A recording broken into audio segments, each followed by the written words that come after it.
Bismillahirrahmanirrahim. Assalamualaikum warahmatullahi wabarakatuh. Anak-anak ustazah, bagaimana kabarnya hari ini? Alhamdulillah, luar biasa, Allahu Akbar. Nah, anak-anak ustazah, bertemu lagi bersama Ustazah Cici. Nah, kali ini kita akan belajar tematik. Sebelum mulai pembelajaran, mari sama-sama kita membaca basmalah. Bismillahirrahmanirrahim. Baik anak-anak ustazah, ada 3 hal yang akan kita pelajari hari ini. Yang pertama, kita akan melanjutkan pelajaran kita tentang gerak non-lokomotor, yaitu gerakan mendorong. Yang kedua, kita juga akan belajar bagaimana posisi duduk, posisi menulis dan membaca, kemudian cara memegang pensil yang baik dan benar. Lalu yang ketiga, kita juga akan belajar mengenai bangun ruang. Baik anak-anak ustazah, kita masuk pada pembelajaran yang pertama, yaitu gerak non-lokomotor. Nah, anak-anak ustazah masih ingat apa itu gerak non-lokomotor? Nah, gerak non-lokomotor adalah gerakan tanpa berpindah tempat. Contohnya adalah gerakan meliukkan badan, kemudian gerakan bermain simpai atau hula hoop. Lalu beberapa dari pemanasan itu juga merupakan contoh dari gerakan non-lokomotor. Nah, sekarang kita akan belajar mengenai gerakan mendorong. Nah, sebelum kita berolahraga, anak ustazah, terlebih dahulu kita harus melakukan pemanasan ya, agar tubuh kita tidak cedera saat kita berolahraga. Nah, kemudian anak ustazah silahkan buka bukunya halaman 103, buku tematik ya nak.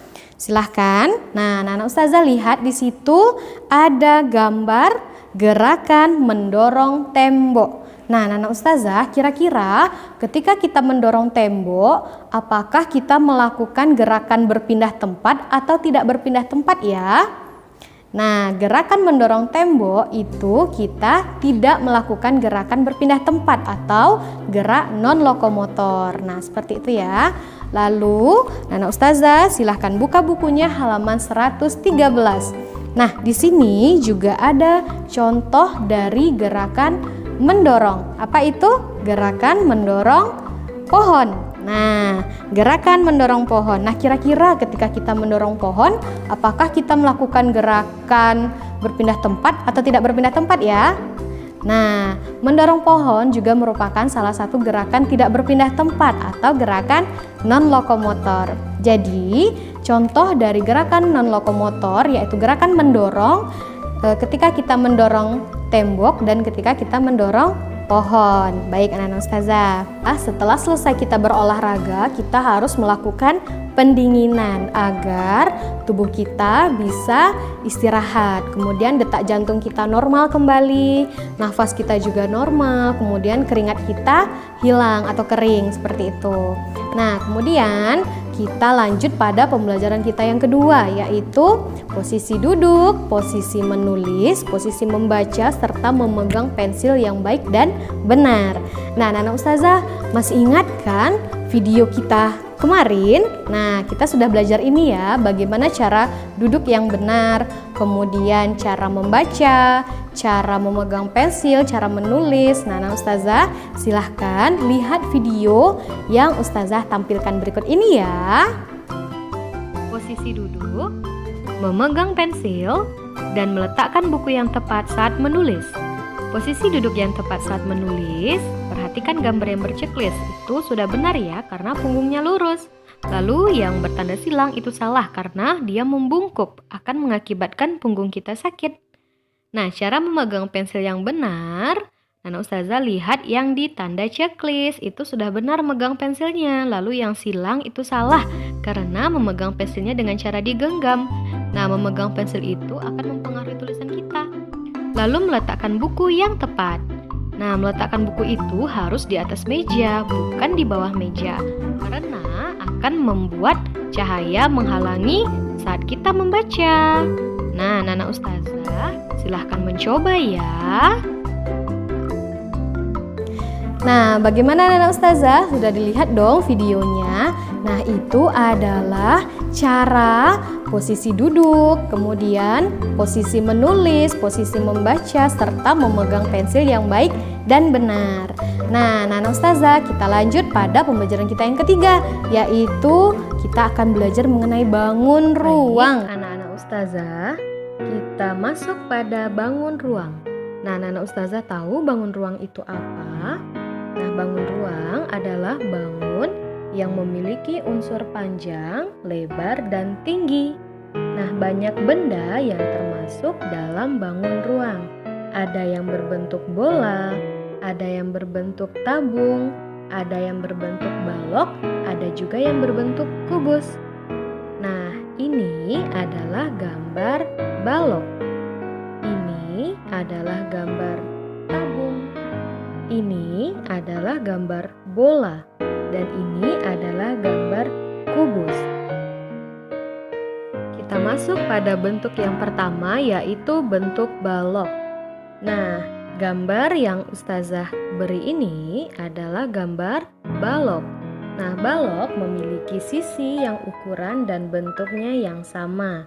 Sisi tersebut adalah sisi atas sama dengan sisi bawah.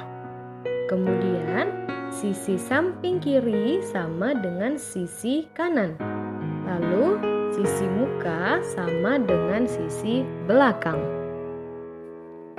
Sekarang tugas anak-anak ustazah adalah melingkari angka pada gambar yang berbentuk balok. Nah, silahkan anak-anak ustazah cari gambar yang berbentuk balok, kemudian lingkari angka yang ada di bawah gambar tersebut. Bisa ya, Nak? Baik, anak-anak ustazah, sekarang perhatikan gambar ini ya. Baik anak-anak ustazah, silahkan buka bukunya halaman 109. Kita masuk pada bangun ruang yang kedua, yaitu bentuk kubus. Nah, kubus mempunyai 6 buah sisi. Bentuk dan ukuran sisinya sama. Nah, setelah melihat gambar kubus tadi, anak-anak ustazah silahkan buka bukunya halaman 110. Kemudian anak-anak ustazah silahkan beri tanda checklist pada gambar yang berbentuk kubus. Nah, jadi gambar-gambar yang berbentuk kubus silahkan di checklist pada kotak yang ada di bawah gambar ya, Nak. Baik anak-anak ustazah, masih di halaman 110, kita masuk pada bentuk bangun ruang yang ketiga, yaitu bentuk bola. Nah, anak-anak ustazah tahu bagaimana bentuk bola? Nah, sekarang anak-anak ustazah berilah tanda checklist pada gambar di bawah ini yang berbentuknya bola. Silahkan beri tanda checklist di kotak kecil di bawah gambar bola. Oke anak-anak ustazah.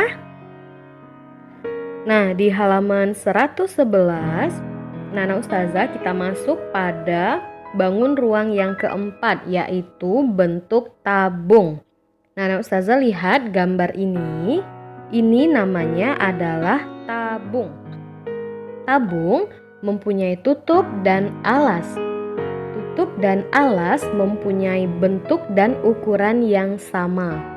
Nah, berdasarkan gambar ini, anak-anak ustazah silahkan beri tanda checklist pada gambar yang berbentuk tabung.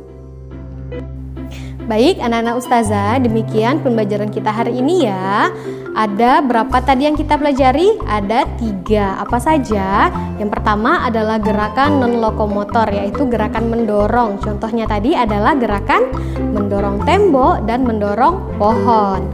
Lalu yang kedua adalah posisi duduk, posisi menulis, membaca, serta memegang pensil yang baik dan benar. Lalu yang ketiga tadi adalah bentuk dari bangun ruang. Apa saja tadi? Ada bentuk balok, bentuk kubus, lalu bentuk bola dan bentuk tabung. Nah, semoga anak-anak ustazah dapat memahami pelajaran yang ustazah berikan hari ini. Nah, cukup sekian pembelajaran kita hari ini. Mari sama-sama kita membaca hamdalah. Alhamdulillahirabbil alamin.